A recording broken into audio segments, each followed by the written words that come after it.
যোগীখোপাৰ কয়লা বজাৰত central GST দলৰ অভিযান ডাইৰেক্টৰ জেনেৰেল অফ GST ইণ্টেলিজেন্সৰ বৃহৎ দলে চলাইছে অভিযান।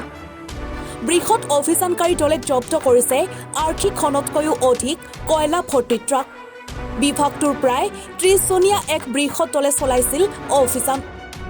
কয়লা ভৰ্তি ট্ৰাকৰ নথিপত্ৰ পৰীক্ষা অব্যাহত আছে। অধিকাংশ ট্ৰাকে কয়লাৰ নথিপত্ৰ দেখুৱাবলৈ সক্ষম হোৱা নাই অভিযানকাৰী দলক। GST ফাঁকিৰে কয়লা সৰবৰাহ কৰাৰ অভিযোগ উত্থাপন হৈছে। বৰ্তমানো চলি আছে দলটোৰ অভিযান। ইয়াত কোনো ভেহিকলছৰে ইভি বিল নাই। ইভি বিল থাকিব লাগে, ইভি বিল নাই, কোনো ইনভইচেছ নাই। আমি সেইটোৱে চেক কৰি আছিলোঁ।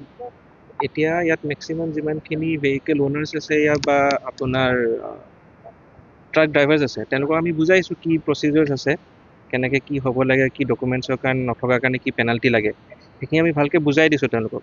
এতিয়া তেওঁলোকে ডিচিজন লৈ আছে, তেওঁলোকে আমাক জনাব। তেওঁলোকে আমাক এতিয়ালৈকে ডিটেইলছ দিয়া নাই।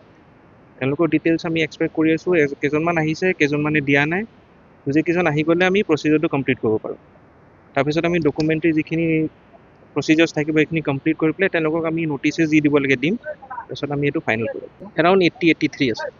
ট্ৰাকখিনি কাগজ পাতি কি ধৰণৰ পাইছে? কাগজ পাতি চাওক, আমাৰ মেইন কনচাৰ্ণ হ'ল কি যিখিনি বস্তু লোডেড আছে, লোডেড আছে, তাৰ এগেইনষ্টত কিবা ডকুমেণ্টছ আছেনে নাই। তাৰ এগেইনষ্টত আমি কোনো ডকুমেণ্টছ তেওঁলোকে এতিয়ালৈকে ছাবমিট কৰিব পৰা নাই আমাক। আমি ডকুমেণ্টছ তেওঁলোকক কৈছোঁ যিমানখিনি আছে আমাক দেখুৱাওক, আমি এইখিনি ভেৰিফাই কৰিম, তাৰপিছত একৰ্ডিংলি আমি ডিচিজন এটা ল'ম। কিন্তু এতিয়ালৈকে কোনো ডকুমেণ্টছ তেওঁলোকে ছাবমিট কৰিব পৰা নাই।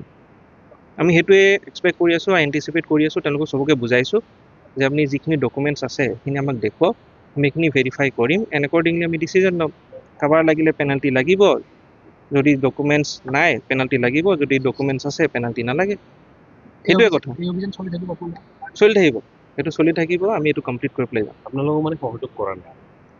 সহযোগ কৰা নাই বুলি নহয়, তেওঁলোকে মানে চাওক এইখিনি তেওঁলোকে দে আৰ নট বুজি পোৱা নাই বস্তুটো। এটা বস্তুৱে বুজি নোপোৱা এটাৰ কাৰণে বেছি অসুবিধা হৈছে। টেক্স ক'ত লাগে, কি ডকুমেণ্টছ থাকিব লাগে, এওঁলোকে নাজানে, ইদাৰ নাজানে বা তেওঁলোকে নজনা ভাও ধৰিছে। এতিয়া আমাৰ ফালৰ পৰা আমি এফৰ্ট লগাইছোঁ, অল আউট এফৰ্টছ। তেওঁলোকক বুজাইছোঁ আমি। তেওঁলোকক ডকুমেণ্টছ দিলে আমি একৰ্ডিংলি আমি ডিচিজন এটা ৰাখিব পাৰোঁ। তেওঁলোকৰ ওচৰত ডকুমেণ্টছ থাকিব পাৰে, হয়তো তেওঁলোকে ভয়ত আমাক দেখুওৱা নাই। আমি তেওঁলোকক কৈছোঁ যে ডকুমেণ্টছ থাকিলে দেখুৱাই দিয়ক, দেখুৱালে আমি তেওঁলোকক ফ্ৰী কৰি দিম। আমি তেওঁলোকৰ ভেহিকেলছ কিয় ডিটেইন কৰিম? যাৰ ডকুমেণ্টছ নাই আমি সেইটোৱে ডিটেইন কৰিম। বা তেওঁলোকক আমি কৈছোঁ যে তেওঁলোকৰ কিয় ডকুমেণ্টছ নাই। গোটেইখিনি কথাটো আমি জানিব লাগিব। GST যদি ক্লিয়াৰেঞ্চ নাথাকে, নথিপত্ৰখিনি নাথাকে, আপোনালোকে যেতিয়া পৰৱৰ্তী সেইটো ল'ম। আমিতো আপোনাক ক'ব নোৱাৰিম এতিয়া আমি কি ল'ম। এই গাড়ীখিনি ক'ৰ পৰা আহিছিল? আপোনাৰ তাতে কি তথ্য আছে? এতিয়ালৈকে কোনো তথ্য নাই বা এতিয়া আমি ডিছক্ল'জ কৰিব নোৱাৰোঁ ক'ৰ পৰা আহিছিলে। আমি ডকুমেণ্টছখিনি ৱেইট কৰি আছোঁ। তেওঁলোকে আমাক দেখুৱাওক, চ'ৰ্চ দেখুৱাওক, ক'ৰ পৰা আহিছে, কেনেকৈ আহিছে, ক'ৰ পৰা লোড কৰিছে। সেইখিনি এতিয়ালৈকে আমাক কোনো কথা জনোৱা নাই। ইনফেক্ট ডকুমেণ্টছো কোনো দিয়া নাই। তালাচী চলাইছে নেকি? আমি চলাইছোঁ, আমি কৰিছোঁ। আমি এজনৰ ৰেচিডেঞ্চতো আমাৰ হৈছে, চাৰ্চ হৈছে। আমি এইটো ডিছক্ল'জ কৰিব নোৱাৰোঁ এতিয়া একো বস্তু। সিমানখিনি। Around 50। Director general of GST intelligence. আমি গুৱাহাটী জোনেল ইউনিটত আহিছোঁ। যোগীখোপাৰ পৰা জাহিৰুল ইছলামৰ ৰিপৰ্ট, NE 24।